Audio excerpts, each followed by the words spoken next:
someone sue me. so somebody tried to show him he is protecting.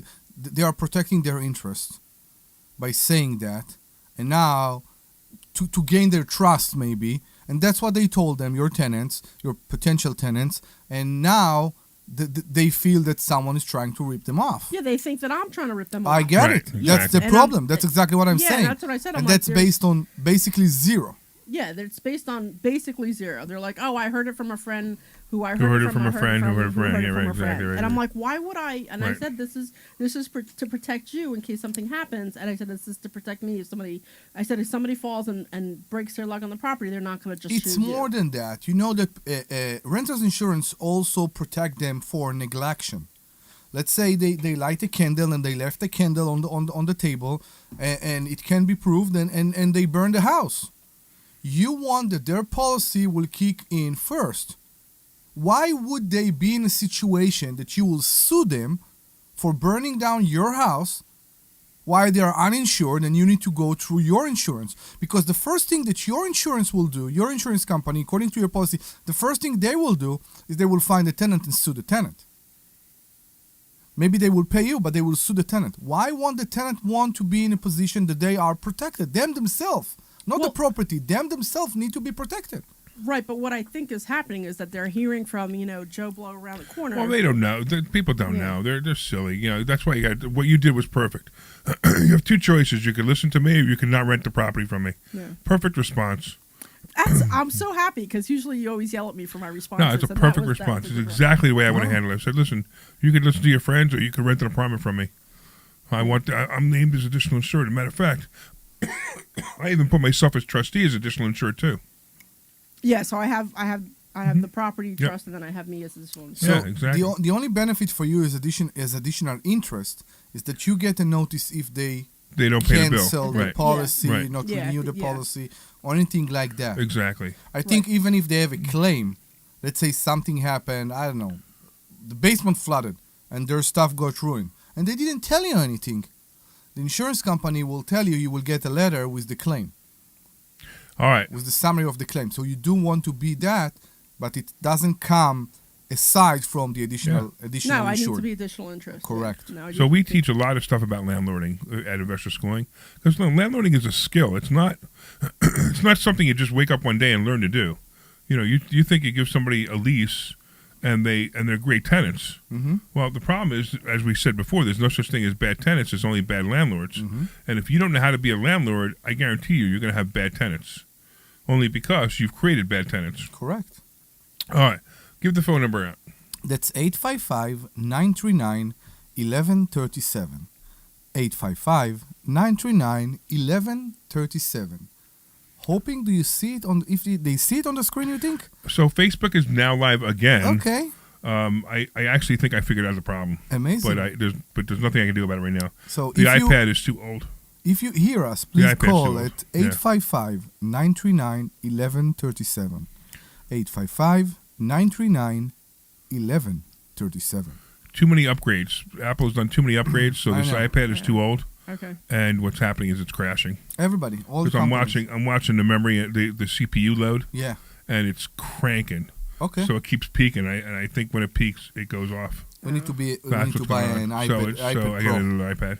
or switch between them. Yeah, I think I will switch between them. That's yeah. the problem, because this is a Pro and this is a regular. Right, I got you. Yep, Yeah. exactly. Yep. Okay. So I think the first thing, because I just want to go through this. Come here, they don't know anything about real estate, and the first thing they want to do is learn something about real estate. As I believe the first thing they need to do is find their path. Their path can be flipping. Their path can be as residential rental. Some do commercial. What do you want to do? If people are very are intimidated by dealing with tenants, maybe they should do flipping. And maybe if people are not. So there are many different ways to make money in real estate. Exactly. Right. The best way and the most long-term way to build wealth is buy and hold. Buy and hold. You buy properties, you rent them out, somebody else pays your mortgage, and that's how you make money. That's right? what the three of us do, and that's what we believe, yeah. Right. But then there are other ways. There's wholesaling where you can put a property under contract, sell that contract to somebody else and make 10 or 15 grand sometimes.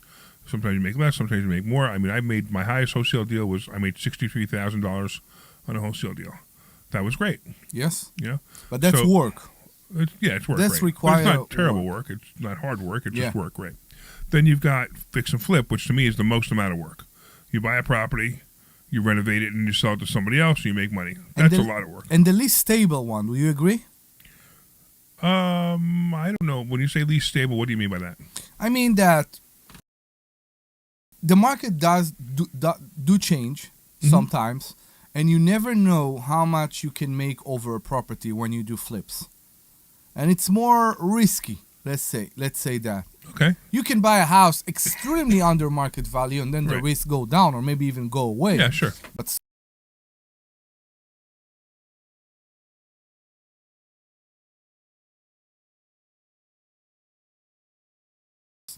But with fix and flip, you buy the house, you hold the house, you renovate the house, which means you put money And then you into try it, to sell it and make money. and then you try to sell it and Right. make And money. then sometimes you think you're going to make no money, and then you make 60,000 like you did.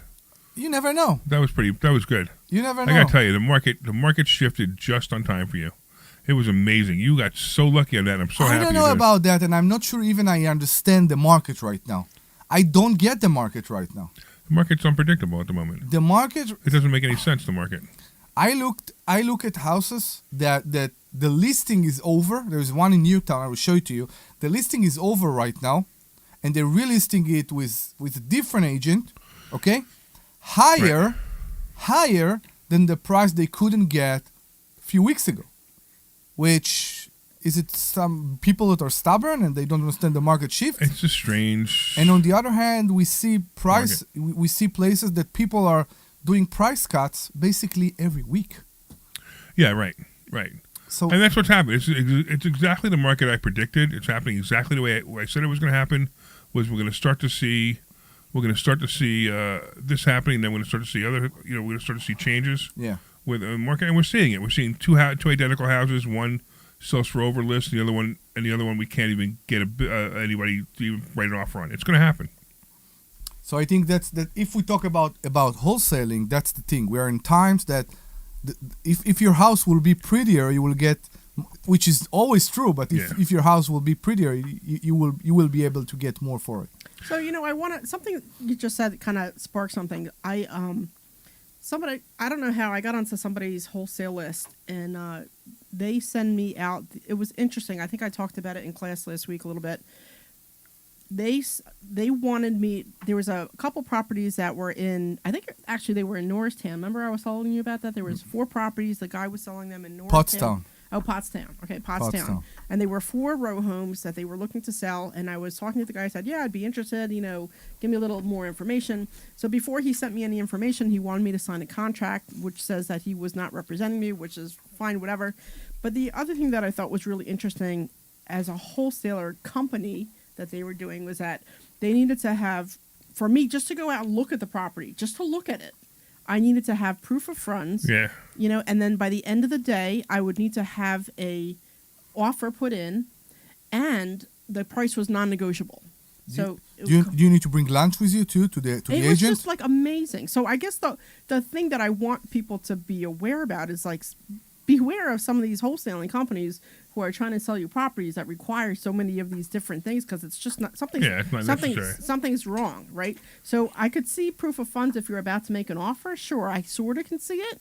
Not necessarily that something that we really do here at all, but I mean, just to be able to go and look at a property, you need to show that you have X amount in funds. That doesn't make sense. The proof of fund thing became crazy recently. Right, but the other thing too is that if you're saying, "Hey, this price, I'm going to sell you this house and it's 150 grand," and the price is not even negotiable, then why are we talking here? Because the price is, when I looked at it on Zillow, which is always It was off, overpriced anyway. It was overpriced anyway, Right. So I always look at Zillow because it's usually off within 20% up or down. But then I'll look at Realtor, and then I'll look at Redfin, and then I'll look to see what's sold in the area in the last 6 months and how much it went for. And they were literally like $3,000 below retail. And I'm like, why would I ever pay for this property? Yeah, really. And you're trying to sell to me on a wholesale deal, and and it's non-negotiable in price. Yeah. So I guess my point is that as people start to get into this and you start to get more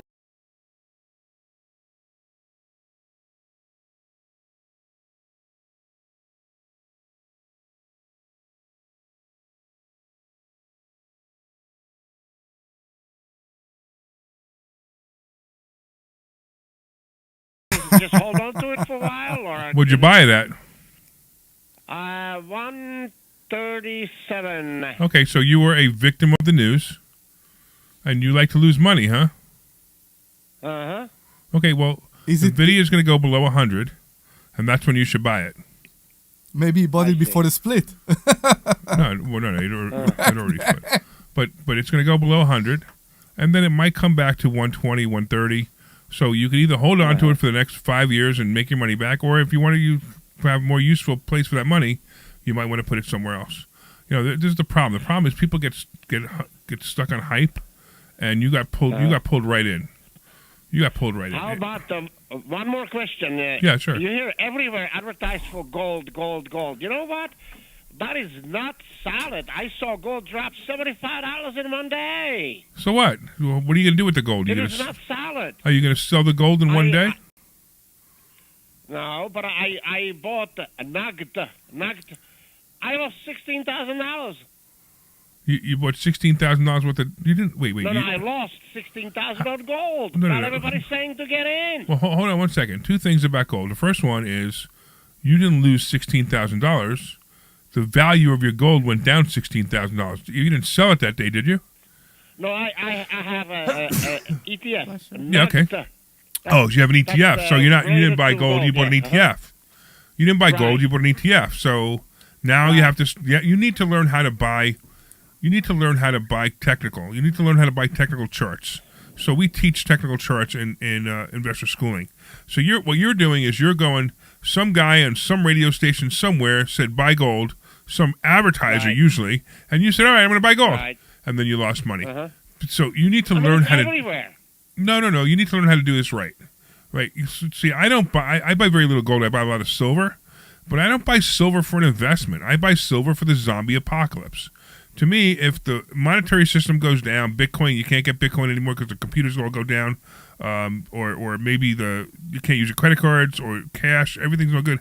I'm going to have a bunch of silver that I can go buy stuff with. I could buy milk for my neighbor. Right. Now, at the same time, silver happens to be going up too. It just happens to be going up too, so that's fine. If it's going up too, that's great. But the point is, again, if you're buying gold for an investment, it's not a great investment. It's great if you want to sit on it and hold it for a long time. It's not a great investment. It doesn't give you any dividends. It doesn't give you any cash flow. But, if you want to make money on the ETF where it goes down and up and down and up and down, I could teach you how to do that with stock options. You can actually buy that ETF in an option, and instead of putting in, if you put in 200,000, instead of putting in 200,000, maybe you put in 30,000 and you make the spread. And you can make 10,000 on your 30,000 instead of lose 16,000 on whatever it was that you bought the gold for. That's what you need to learn how to do. Let me ask you one more question, please. Sure. One more question while I have you. You mentioned AT&T, right? What is AT&T going for now? 23. 15, 16? 23. How much? 23. 23. Damn, Yeah. I traded when it was like 14. Right. Listen, if it's 23 right now, right? Would it make sense to go and sell the, let's say, 22 put? Which means if I had to, I'll buy it at 22. So you want to? And if it I see doesn't what go you're to saying. Okay, 22, yeah, I just keep the premium. So why don't you sell the Would that 21 make put sense to then? do? Sell the 21 put. Start again? Sell the 21 put. 21? Yeah, because Yeah. now you're going to get a little bit more money, right? And you're definitely going to buy it at 21, right? Actually, it'll be a good play. I like that play. Not about, so, I'd like to buy AT&T, so while I'm waiting for it to drop, just sell the put and get some premium. Yeah, exactly. Perfect. Do they give you anything at all for the 20 months? Wait. I mean, do they give you pennies or? No.